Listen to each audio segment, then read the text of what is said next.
کہ اپنے والدین کے سر شرم سے نہ جھکائیں، اپنی نفسانی خواہشات کو قربان کر کے تکلیف میں زندگی گزار لینا اس سے کہیں زیادہ بہتر ہے کہ میدان محشر میں اللہ تعالیٰ آپ کو سامنے کھڑا کرے والدین کے، اور والدین آپ کی نیکیاں نکال کر اپنے نام اعمال میں ڈلوا رہے ہوں کیونکہ اس نے ہماری نافرمانی کی تھی، ہمیں ذلیل کیا تھا، اور وہاں پہ خدا نہ خواستہ پھر آپ کو جہنم میں ڈالا جائے، تو یہ زندگی کی آسائشیں اور تھوڑے بہت مزے سب ختم ہو جاتے ہیں۔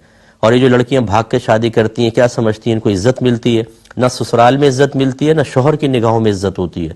کچھ عرصے بعد جب لڑائی جھگڑا ہوتا ہے، شوہر کا دل بھر جاتا ہے، تو پھر وہ اسی کے تانے دیتا ہے، تم اپنے ماں باپ کی نہیں ہوئی میری کیا ہوگی؟ جنہوں نے تجھے پال پوس کے جوان کیا تو اس کی نہیں ہو سکی تو میری کیا بنے گی؟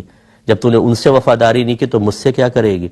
اور پھر ایسے لوگوں کو شکوک و شبہات سے میں نے خالی نہیں دیکھا ہے، کیونکہ ایک عرصہ دراز ہوتا ہے، پہلے موبائل پہ دوستیاں ہوتی ہیں، سب کچھ ہوتا ہے، پھر ویڈیو چیٹنگ ہوتی ہے، پھر اپنی محبتیں جتائی جاتی ہیں، پھر اور خراب قسم کے کام ہوتے ہیں، تب کہیں جا کر یہ نکاح تک کی منزل طے ہوتی ہے۔ اب جب شادی ہو جاتی ہے بھاگ کے اس طرح کی، تو شوہر کو وسوسے ہوتے ہیں کہ میں باہر جاؤں گا، نامعلوم کسی اور کے ساتھ ایسا نہ کر رہی ہو۔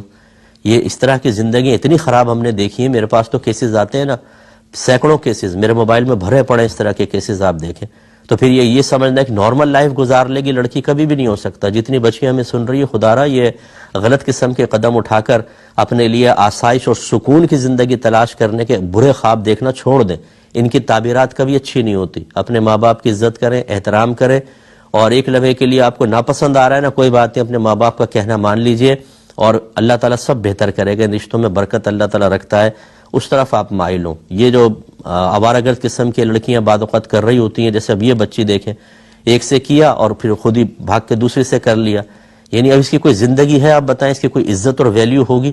تو اس طرح سے کوئی ویلیو نہیں بنتی ہے آدمی کی، خاندان بھر میں تھوتو ہوتا رہے گا، مختصر سے زندگی، ساری زندگی لعنت ملامت، تھوتو، یہاں سے لعنت وہاں سے ملامت، اور مر گئے۔ کیا فائدہ ہوا اس زندگی کا؟